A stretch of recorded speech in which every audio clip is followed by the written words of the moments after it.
Thank you, Bev and Marion. Just so you know, Bev is my secretary at Toronto Conference, and I wouldn't get anything done without her. You always have to have a good secretary.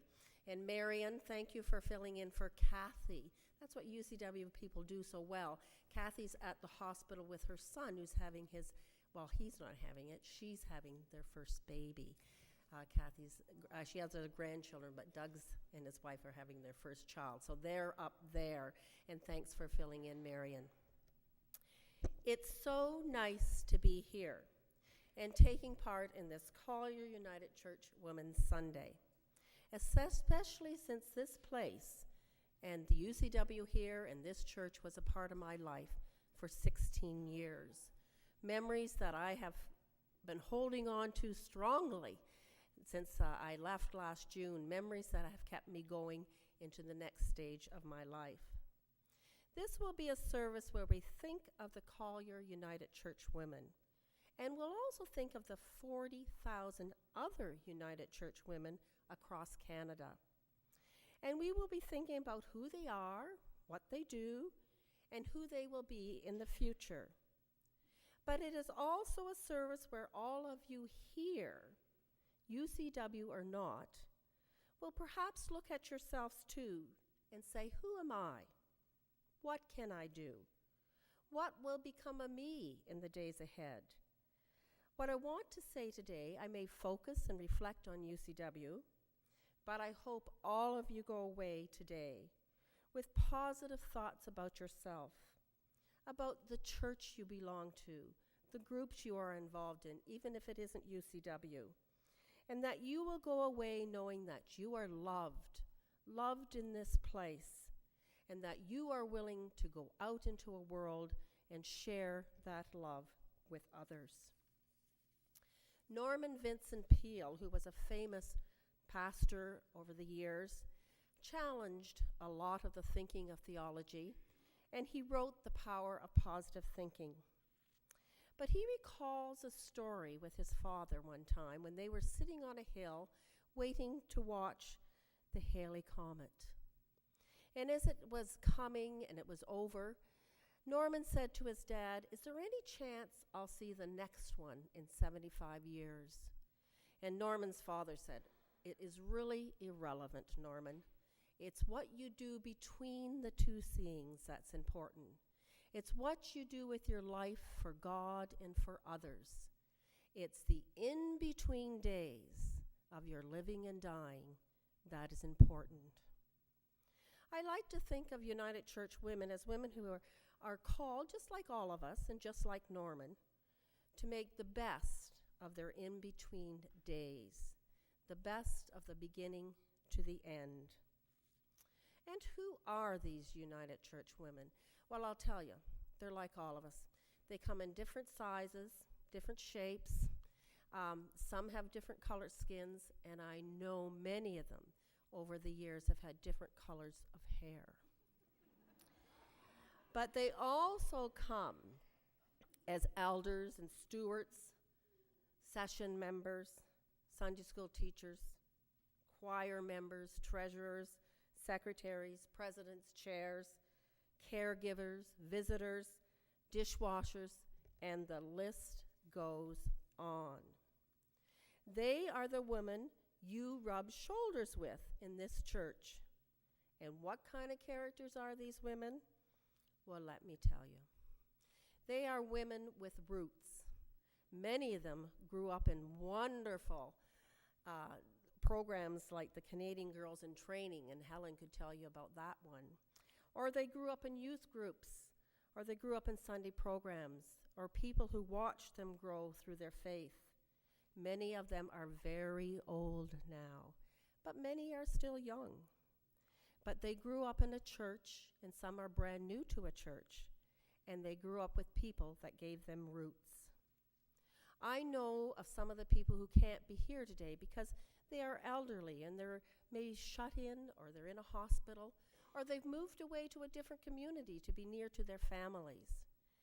And I know if they know today is Collier UCW Day, they'll be thinking of us. And they won't be just thinking of us. They'll be praying that we have a wonderful day and a wonderful service. and they'll be praying for the organization as it moves along in days ahead. But I also know that when I look out and see people like Ruby Cox or Terry Oram or Roberta Roberts, people that visit a lot of our elderly people, they probably today will take the bulletin to some of those people, and they'll sit down with them and share what happened today, and they'll probably talk about the good old days of UCW. And you know, that kind of behavior comes from roots, seeds that have been planted and nourished with action. And this is a day to remember a lot of the women that have gone ahead of us. We have these beautiful yellow roses here, and we also have flowers in memory of someone else who was loved and cared for here. And I want us to think about our roots, but I want us to think and take some time about those people who have gone ahead of us, who made it what it is today, the UCW, and made this church what it is today. So we'll just take a moment to think about those who have already gone. I want to tell you a cute little story and conversation I had with my grandson this summer. We were on a long trip. We'd taken 3 of them away. And while we were traveling back home, I was in the back seat with Lucas. It's a long ride from Florida. Anyhow, he said, "Grandma, I have a question for you." And I said, "That's good. That should get us going, have some conversation." And I said, "What is the question?" He says, "When you die, can I go to the viewing?"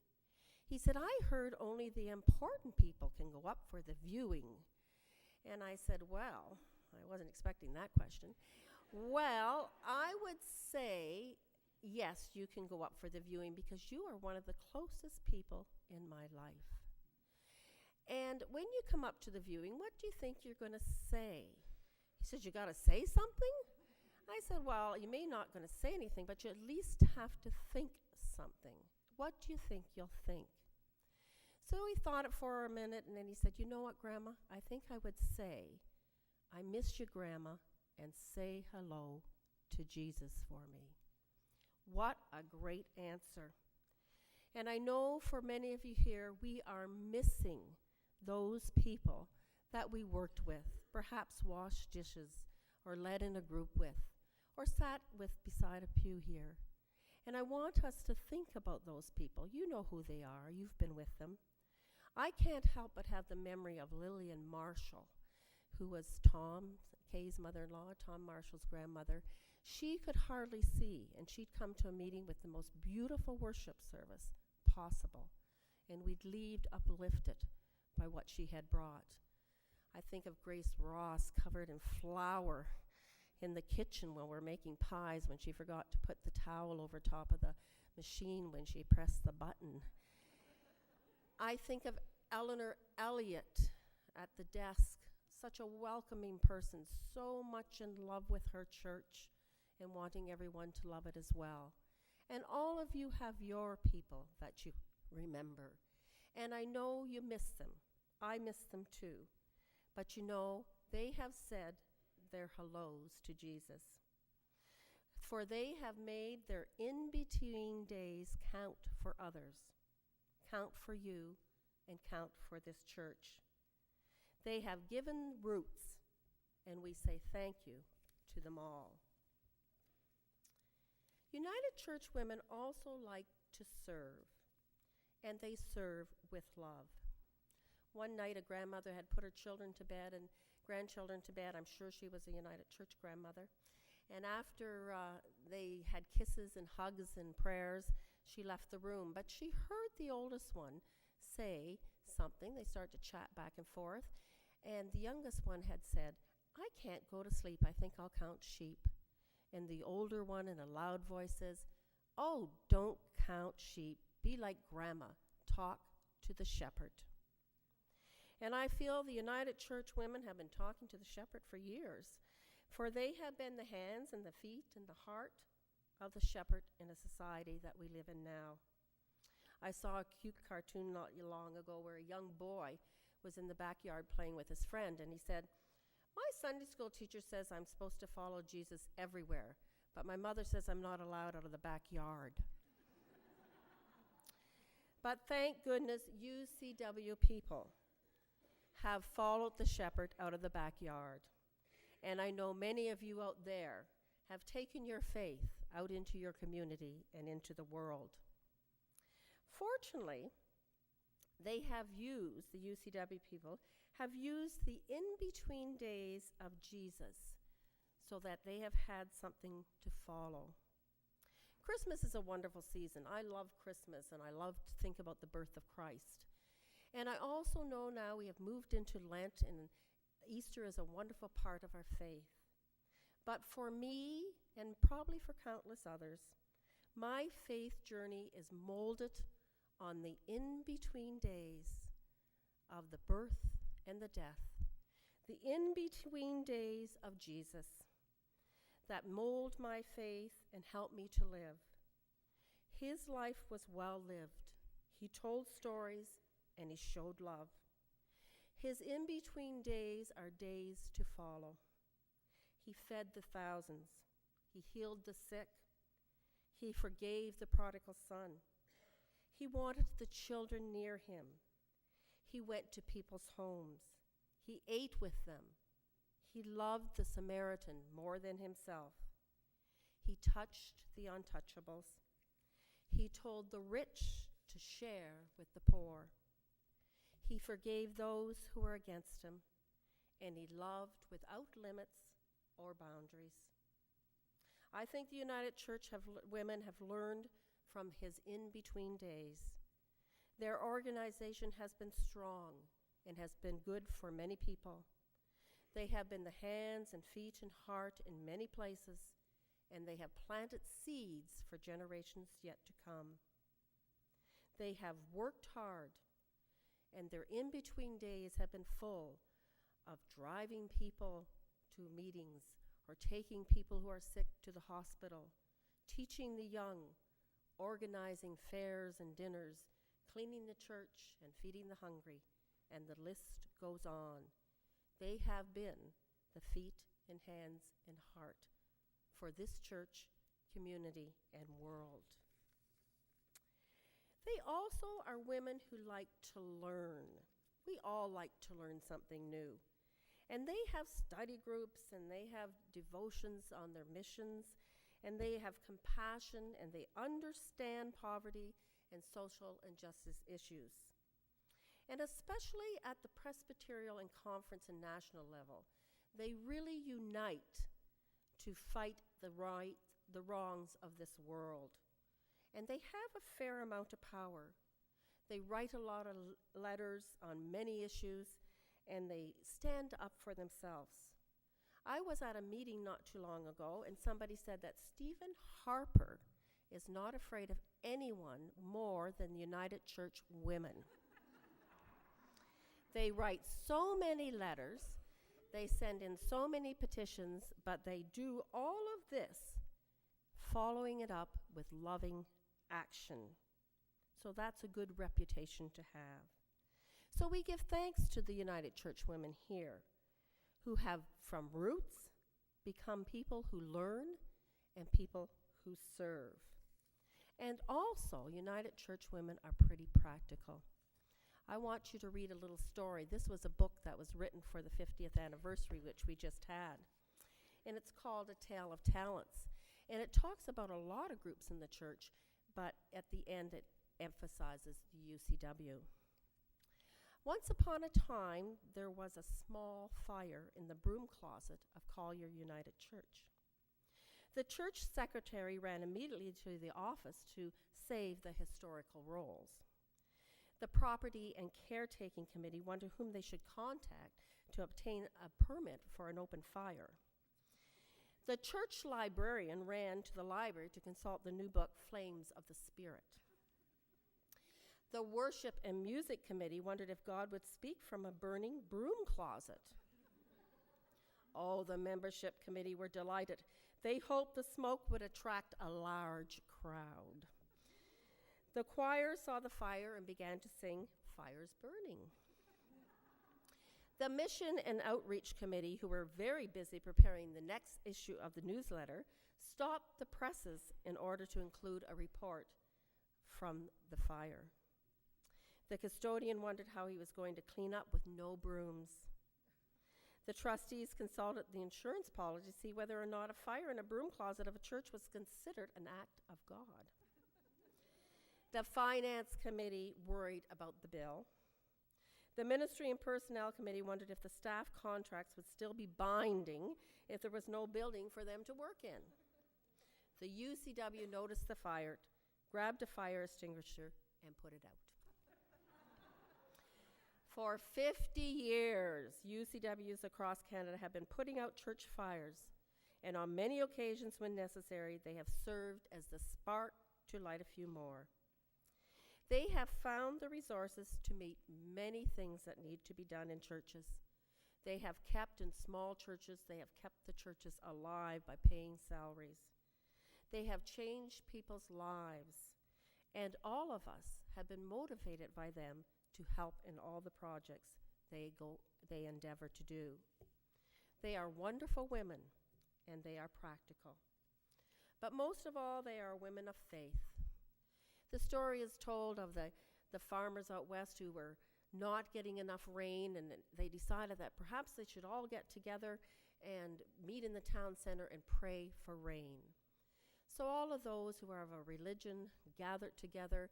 They were told to bring something with them. Many came with crosses and Bibles, and some came with their hymn books if they were singers, and they gathered together and they started to pray. And after about 20 minutes, it began to rain. Suddenly, a soft rain came about, and people were delighted. They lifted their Bibles, they lifted their hymn books, they rubbed their crosses. They were celebrating the fact the rain was here. But in the very back corner was a little old lady, and she slowly opened up the object she had brought of faith. She slowly opened up her umbrella and put it over her head. Now that is faith. Going somewhere, knowing your answer will come. Yes, they are women full of faith, and they have been inspired by many people, and they look forward to a good future.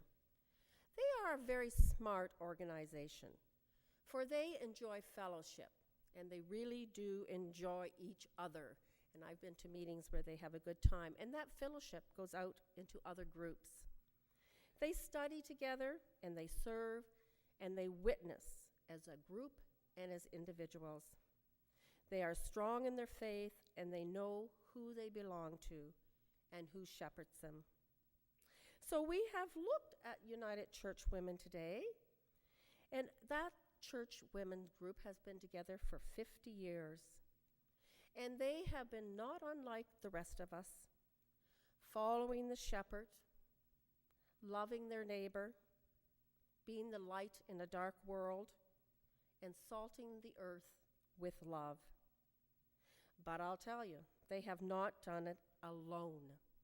And I'm going to have a little exercise to prove that. I want you to stand, if you're able to, if you were a member of the UCW when it started 50 years ago. We have some. I want you to stand if you are a UCW member.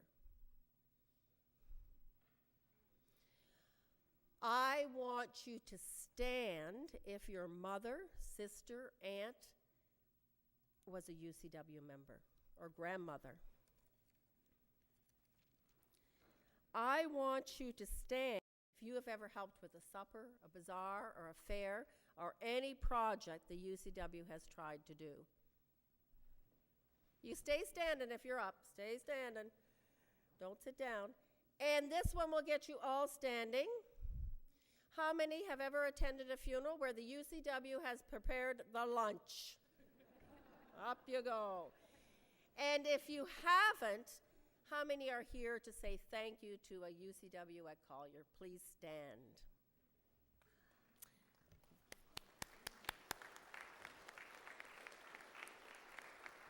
So here we are. We did not do it alone. We are here standing shoulder to shoulder.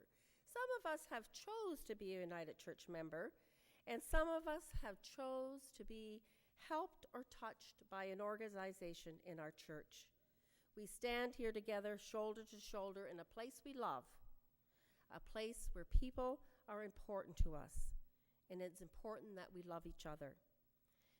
We are a blessed church. You may be seated.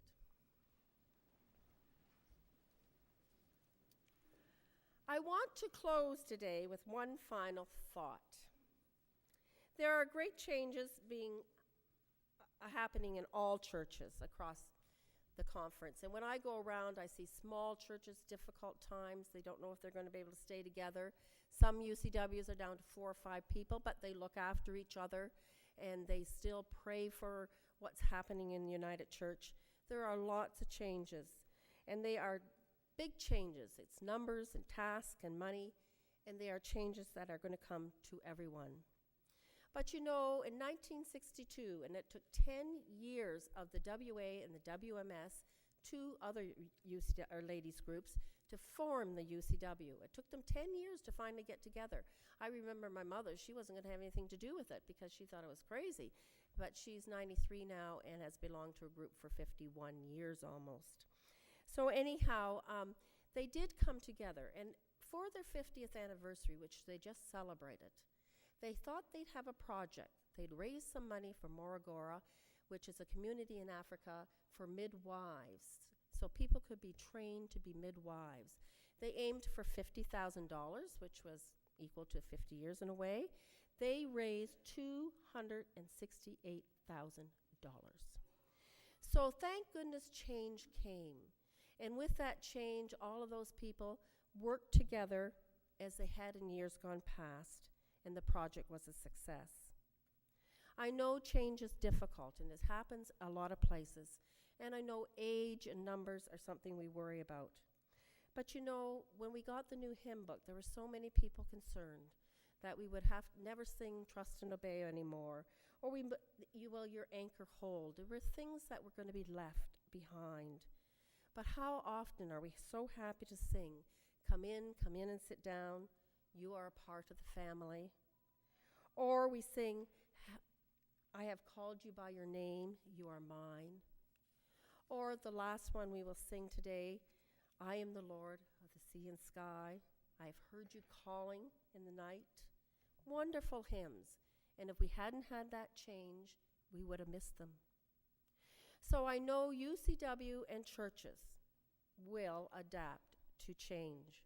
We have all of these years in our own personal life, in our communities, in our workplace, and we will in the church.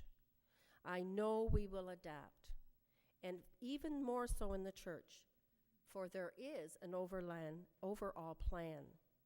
And whether you believe it or not, it's not our plan, it's God's plan. He holds the future.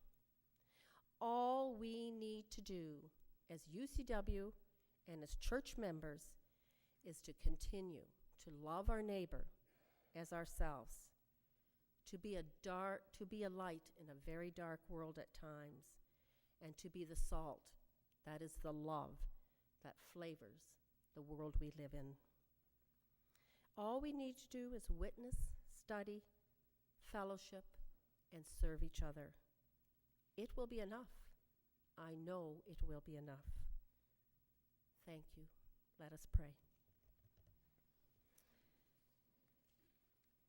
God, you gave us life. You gave us choices.